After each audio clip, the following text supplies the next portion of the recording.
Hello students आज का हमारा टॉपिक है व्हाट इज़ फाइनेंशियल स्टेटमेंट्स। तो चलिए आज का वीडियो हम शुरू करते हैं।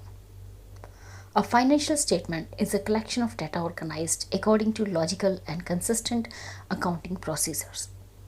तो स्टूडेंट्स फाइनेंशियल स्टेटमेंट क्या है? फाइनेंशियल स्टेटमेंट जो है इसमें काफ़ी सारा हमारा डाटा ऑर्गेनाइज्ड वे में है जो कि अकॉर्डिंगली लॉजिकल एंड कंसिस्टेंटली हमने अकाउंटिंग प्रोसीजर्स उसमें फॉलोअप किए हुए हैं। It's purpose is to convey and understanding of some financial aspects of a business firm. तो फाइनेंशियल स्टेटमेंट का पर्पस क्या है? इसका पर्पस ये है कि जो भी हमारा डाटा है हम उसको प्रॉपर वे में कन्वे करें। जो भी हमारे बिजनेस फर्म की रिपोर्ट्स बनती हैं, it may show a position at a moment in time, as in the case of a balance sheet, or may reveal a series of activities over a given period of time, as in the case of an income statement.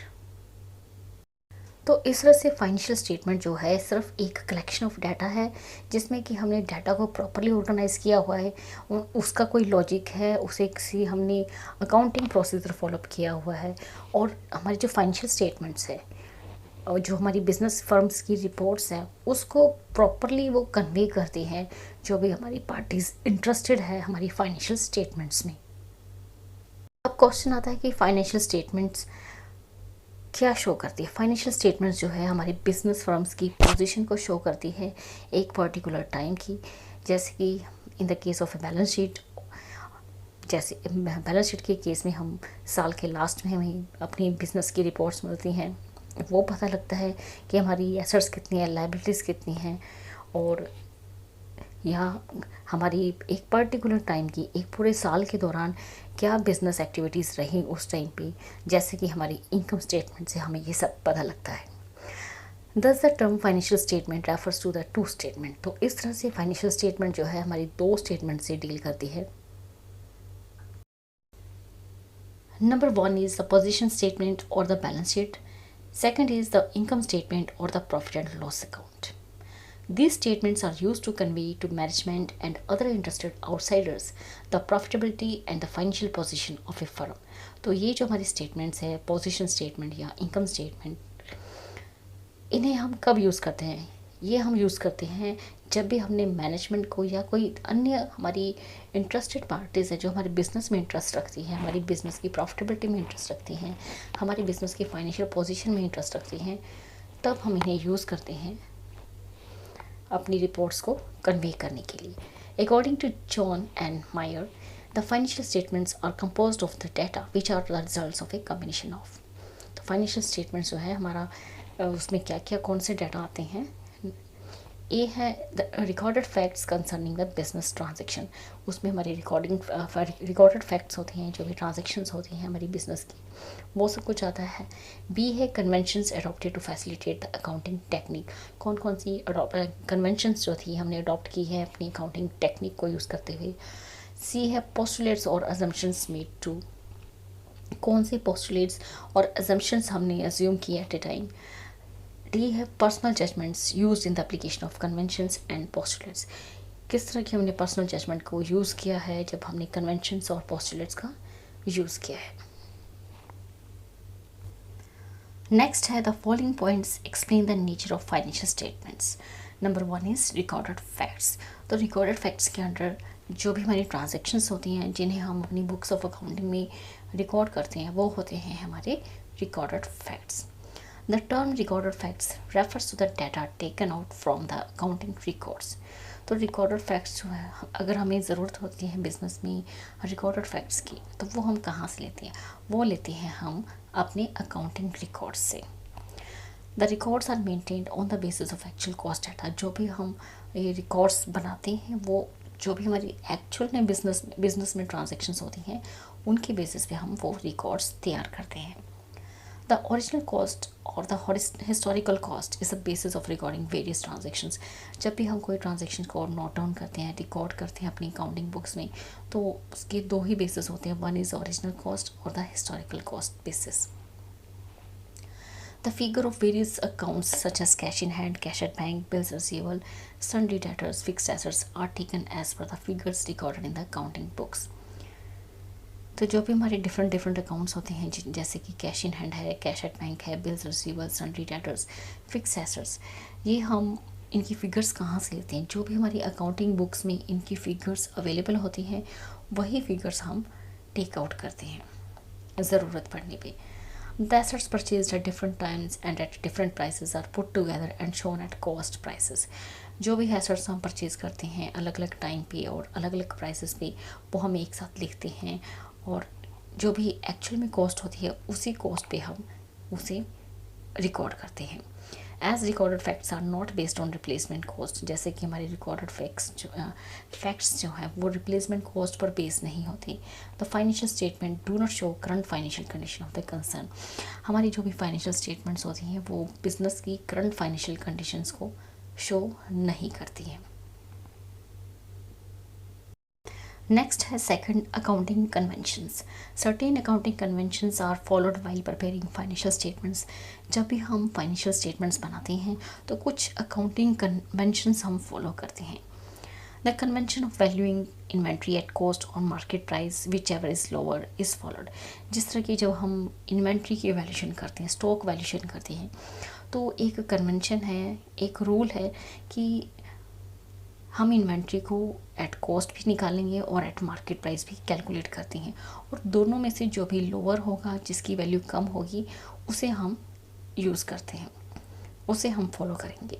The valuing of assets at cost less depreciation principle for the balance sheet purpose is followed. इसी तरह से जब हम अपनी fixed assets की valuation करते हैं at cost पे और उसमें डेप्रिसिएशन लेस करने के बाद उस वैल्यू को हम बैलेंस शीट पर्पस के लिए यूज़ करते हैं। तो ये एक फिक्स्ड एसेट्स के लिए रूल है कि जब भी हम एसेट्स की कैलकुलेशन करेंगे उसमें डेप्रिसिएशन को लेस करेंगे। The convention of materiality is followed in dealing with small items like pencils, pens, postage stamps, etc.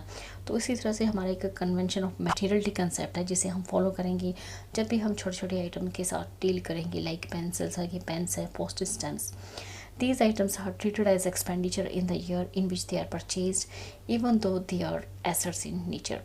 तो इन assets को, इन आइटम्स को हम एक्सपेंडिचर के रूप में ट्रीट करेंगे कि ये हमारे एक्सपेंडिचर हैं जिन्हें हम परचेज़ करते हैं।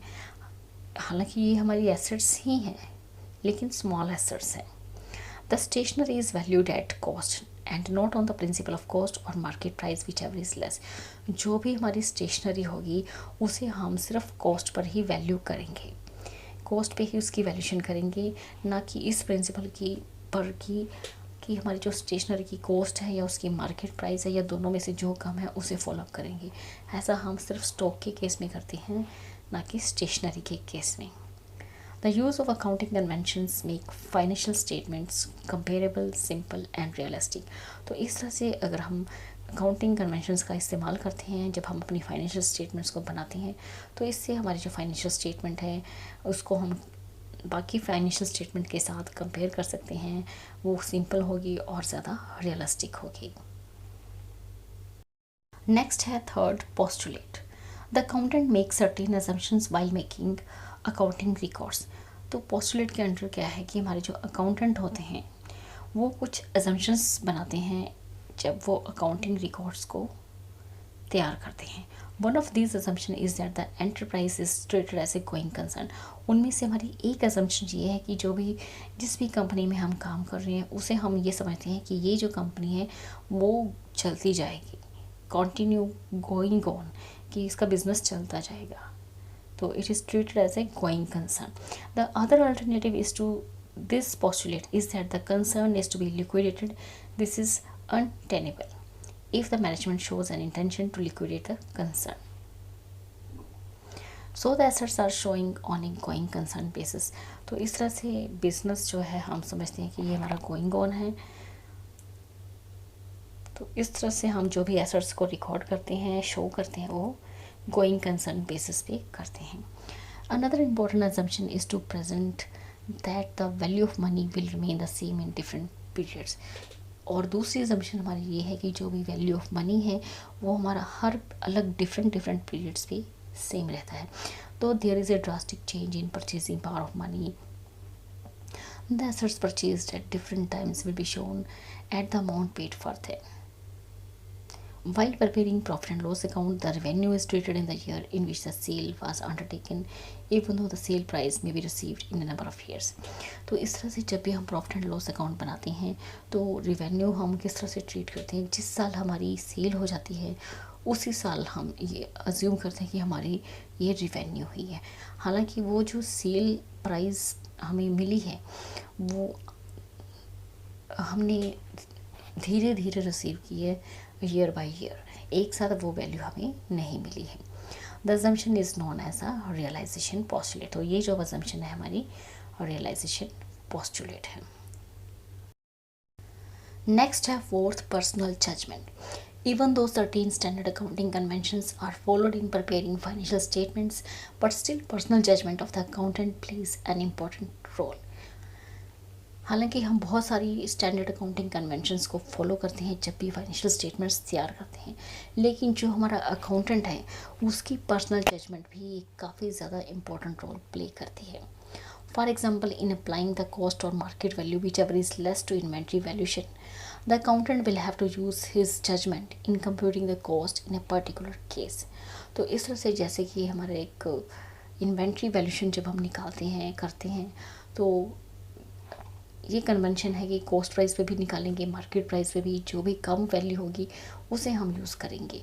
लेकिन फिर भी ये हमारे अकाउंटेंट की जजमेंट पे बेस्ड होता है कि वो किस तरह से हमारी इस वैल्यू स्टॉक की वैल्यूशन को कैलकुलेट करता है। There are a number of methods for valuing stock. बहुत सारे मेथड्स हैं कि हम स्टॉक की वैल्यूशन किस तरह से कर सकते हैं, तो ये अकाउंटेंट की जजमेंट पे डिपेंड करता है। For example, last in first out, first in first out, average cost method, standard cost, base stock method etcetera. The accountant will use one of these methods for valuing material. So ये accountant की wish है वो कौन सा stock valuation का method use करना चाहता है। The selection of depreciation method to use one of the several methods for estimating uncollectible debts। तो इसी तरह से डेप्रिसिएशन के भी काफ़ी सारे मेथड्स हैं, तो वो भी हमारे अकाउंटेंट पे डिपेंड करता है कि वो कौन सा मेथड यूज़ करना सूटेबल समझता है। To determine the period for writing off intangible debts, intangible assets are some of the examples where judgment of the accountant will play an important role in choosing the most appropriate course of action।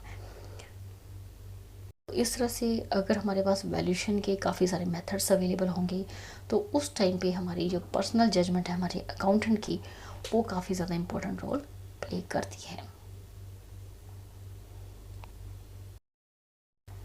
तो students, ये था हमारा आज का topic. इस video में इतना ही। अगर आप हमारे चैनल पर नए हैं तो प्लीज़ हमारे चैनल को सब्सक्राइब कीजिए और साथ ही हमारे वीडियो को ज़्यादा से ज़्यादा लाइक, शेयर एंड कमेंट कीजिए। Thank you, thanks for watching.